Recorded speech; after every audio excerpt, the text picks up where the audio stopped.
This is audio 4 of week 8. I'm doing this again because there was a technical glitch. In the first audio 4, I tried to make sure things are properly identified on YouTube. Anyway, I'm now looking at slide 20, going on to 21. So once the Tiananmen massacre broke out, of course, there was frantic reporting by the foreign embassies in Beijing on what was going on. And the Americans in particular were concerned for the usual geopolitical reasons. The United States was focused not only on the obvious humanitarian aspects, and they had 3,000 Americans they wanted to evacuate out of Beijing. Nowadays, by the way, that number is, I don't know, over 20 times as many. If there were another evacuation required out of China of Americans, it would be a complete disaster simply because of the numbers. Anyway, once things got settled down, the shooting stopped and so on, then the Americans were concerned about the geopolitical relationship and making sure the Chinese did not go over to the Russians, making sure the Chinese stayed on the side of the U.S. in the continuing Cold War that the U.S. had been engaged in with the Soviet Union all those years. However, before they were able to make that transition, there was this awful incident where a PLA unit drove down Chang'an Avenue from Tiananmen Square, drove east to the area of the diplomatic compounds, the Zhenguomenwai diplomatic compound in particular, parked on the street, aimed their 50 caliber machine guns at the building, and opened up. It seemed from the pattern of firing that this was done to aim at American apartments, and indeed an officer in the defense attaché's office in the American embassy received a phone call the night before from a contact saying, "Don't be in your apartment tomorrow at whatever time it was, 9 a.m. or something." So the ambassador called a meeting of all American personnel, but there were still a few left in the apartments, and there was an apartment full of young children in particular, where the bullets flew in and almost hit the kids. Had some American kids been killed by PLA fire that was obviously aimed at the Americans to send them a message, then, of course, things might have turned out differently than they did. Fortunately, that did not occur, and the Bush administration was able to try to put the brakes on the rapid slide in Sino-U.S. relations that was in progress. So they sent this man here with President Bush, you see, Brett Scowcroft, along with Lawrence Eagleburger, a Deputy Secretary of State, to Beijing. Scowcroft was the National Security Advisor. And I won't read all these talking points out. You can find them at the National Security Archives. It's run by the George Washington University. You just type in GWU and National Security Archives and Tiananmen into a web browser, and you'll get there. In particular, though, I wanted to underline the last one, that the point made by Scowcroft and Eagleburger was that further arrests and executions will inevitably lead to greater demands in the U.S. to respond. However, efforts at national reconciliation will find a cooperative U.S. response. So that's the message that was given. But going on to slide 22, in the meantime, the Chinese side, the CCP, was doubling down. Their leaders were concerned all during the Tiananmen crisis that they were going to be overthrown. And indeed, that was somewhat of a possibility, particularly if army units decided to intervene to go over to the other side, to intervene on the side of the demonstrators. That was always a possibility, and there were some apparent skirmishes between Army units, some of which had people that did not want to participate in the crackdown, and there was a purge afterwards of people who were not quick enough to identify with the party during these events. So what followed was a economic retrenchment. By that I mean a turn back in time, going back toward socialist norms, with keeping privatization in check and keeping the state-planned economy in a very dominant position. It was not long after this, about 18 months after this, that I arrived in Beijing as a young diplomat. And when I did arrive, I'll tell you, the place was dreary. There was not much to do, either during the day or during the night. There were a few restaurants here and there, but they were mostly state-owned restaurants. One place we liked to take the kids was called Baozi for the masses, bao, the pork-filled bun things. And that's all they had, no drinks, no vegetables, just bao. But it was a nice place to go and sit down and eat, and the kids didn't get sick from the food, and we could talk to Chinese people and all that jazz. However, because we tried to get out and talk to people as much as we could and have as much contact with the Chinese side as with ordinary people as we could, perhaps that led to a problem that we experienced. One Sunday, we drove to an open market where there were vegetables and there were handicrafts being sold, and little sprouts of capitalism still making themselves felt, and somebody probably from state security tried to jump into our car and insist to be taken to the embassy and so on. It was a rather difficult situation.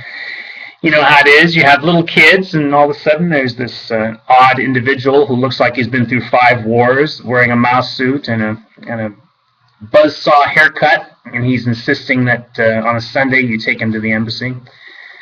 Other things would happen too. There were all sorts of provocations against the Americans during this time, and it was not a pretty picture. But things in the South, going on to slide 23, were different. Things in the South were much more liberal.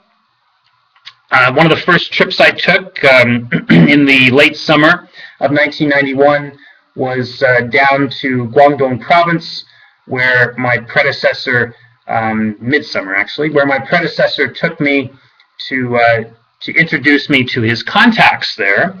And they included people like this man who I met earlier, Larry Yong, who was a princeling, a son of a famous capitalist from the communist era who worked in Hong Kong and who was loyal to the regime and sat on the CPPCC, the Chinese People's Political Consultative Conference, Rong Yiren. And others. I went, for example, to the first factory owned by the computer company Legend, which later became Lenovo. At this time, Legend was was the biggest computer factory in China. They were making PCs, and they were doing very well. They were selling these PCs both in Southeast Asia and in China, mostly in China, though. And they were not being messed with. And why were they not being messed with by Chen Yun and his ilk? It was because they were connected to state leaders who wanted to see things happen, and who also, of course, were probably being, you might call them stockholders. They were financially benefiting from the deal. And indeed, this became a phenomenon of sorts into the 1990s, once the economy liberalized to some extent, and there were different problems that were being addressed, such as pirated CDs with software and music and so on circulating, and the U.S. Trade Representative having meetings with the Chinese side to talk about intellectual property rights, and us discovering that many of the factories that were making these things that China had promised to get rid of, but they weren't getting rid of, happened to be owned by family members of high party officials such as Li Peng himself, the so-called butcher of Beijing, the man who carried out many of the orders related to the massacre, even though the real butcher was Deng Xiaoping himself, of course. But anyway, in the South, things were allowed to go. And so this was, at the time, the future, as we go on to slide 24, the future that was unveiled and blossomed after Deng Xiaoping took a trip to the South, including Guangdong, but also Wuhan, in February of 1992. There had been this backlash against reform that I just discussed, with a push for a return to standard socialist planning, but Deng Xiaoping did not want to let this go on. His interest, to summarize it, was to get along with the Americans and allow for development of China under peaceful circumstances with foreign assistance, so that China could catch up with the West, not only in its ability to generate economic wealth, but also in its ability to use modern technology to keep the economy going and implement those four modernizations, which included the military. Very important priority for a country that wants to reassert itself on the national scene. There had been this mass evacuation of foreigners, and they began to come back during this time. And indeed, in the embassy's commercial section where I worked, it was very quiet for the first year that I was there. But then after Deng Xiaoping's trip south, all of a sudden, boom!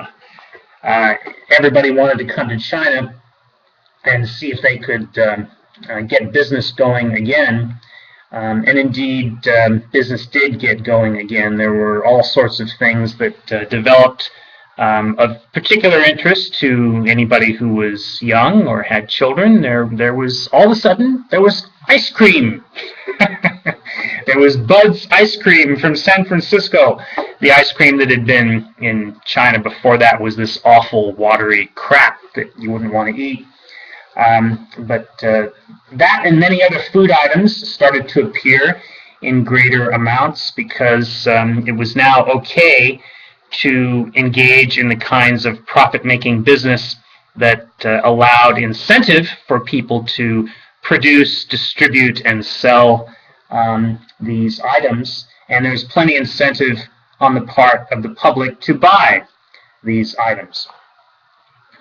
At first, when Deng Xiaoping took his trip south and went around and said, "This is good, to get rich is glorious," big phrase, big slogan of the time, "to get rich is glorious," the national media did not cover it. There was silence, and this is because Chen Yun and his boys and girls controlled the propaganda department of the party and the propaganda department ministry of the government. However, it took about 2 months, and then all of a sudden in the springtime, the news burst forth. Going on to slide 25. So this gave the two sides, U.S. and China, the chance to continue the cooperation on various little micro issues that they had been growing up through this time. Things like you read here. I won't read them all. They're obvious. You can just read them. I call them micro-agreements because they're all designed to achieve specialized cooperation and avoid diplomatic problems. However, if you look at how the Chinese handle the presence of foreign missions on their soil, with the massive surveillance and security compared to other countries, you can appreciate how different they look at cooperation with foreigners in comparison to other countries and other peoples. They are determined to minimize the contact between their own population and foreigners. And indeed, people who worked in the embassy during that period and now as well quite often feel as if they're under siege, constantly being surveilled, constantly being watched, can't put a foot wrong, that sort of thing.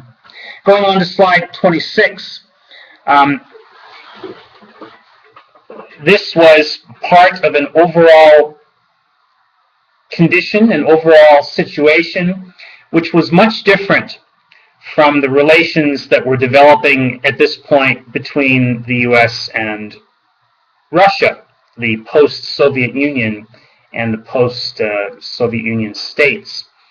The first biggest difference was that unlike between the U.S. and the Soviet Union, where there was a formal diplomatic agreement that ended the Cold War, where the two sides agreed to stop aiming nuclear missiles at each other, and so on, there was no such agreement between the U.S. and China. They had gone from being de facto allies against the Soviet Union, although allies that watched each other very closely, to being nearly enemies in the post-Tiananmen 2 years of post-Tiananmen. And then once the relationship began to get back on track, after Deng Xiaoping's trip south, there was continual negotiation over these micro-agreements to take care of specific things, specific problems, but there was no actual détente, really.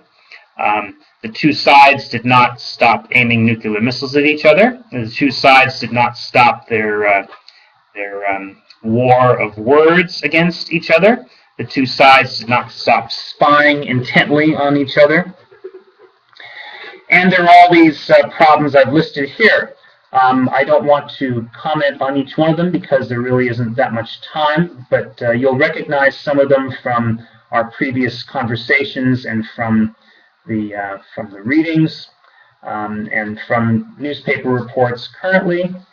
One of the big problems was the unstable bilateral military relationship, where the two sides were increasingly treating each other as adversaries, and of Chinese nuclear and other assistance to Iran, always a touchy topic with the Americans. Let's go on to slide 27. Business remained important, however. It's a very unusual relationship between these two countries, if you stop and think about it for a minute, because they don't get along that well. They've fought each other in a war.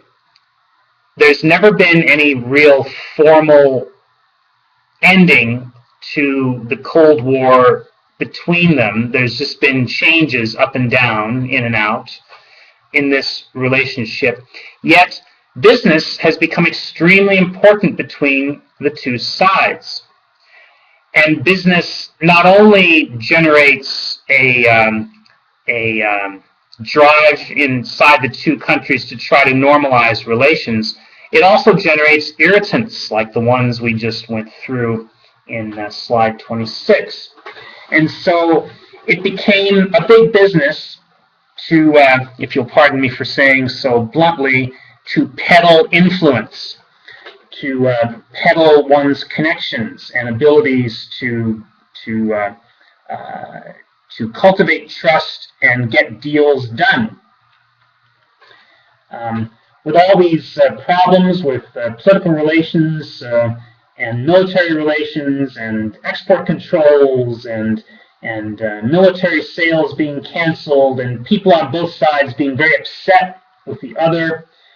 There was a perception on both sides that both governments must agree in principle with any major business deal, such as the sale of Boeing jumbo jets to Chinese airlines, that sort of thing, as well as smaller ones, joint ventures on Chinese soil, that sort of thing. And that's true. Without the buy-in from both governments on any major business deal, that business deal is in jeopardy.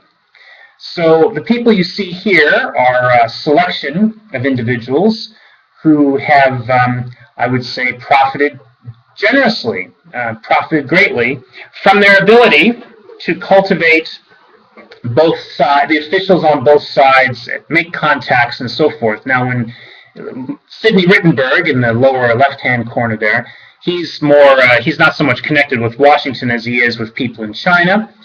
He's very well known among people who are over 40 years old in China, maybe over 50 years old. But those are the ones who have the high offices. And the other people, former Secretaries of State Kissinger and Haig, Secretary Haig just passed away, I think, last year. But Kissinger and this man who works for him, J. Stapleton Roy, who was ambassador to China during my time there, a very able person and a genius. I have to say this man is a genius. There's no doubt about it. Plus, he has unbelievably good Chinese. He was born in China to missionary parents and grew up there until he was a teenager. These people have an unusual ability to get things done on both sides. And it's a very interesting point that there are no Chinese people with similar influence on both sides at all. They just don't exist. It's people on the American side who have this ability to get things done in both capitals, which is an interesting thing. I haven't quite gotten my mind around that yet. I don't know why that is, what it means about each country, but it's an interesting point. We'll stop this audio here and finish up, going on to slide 28.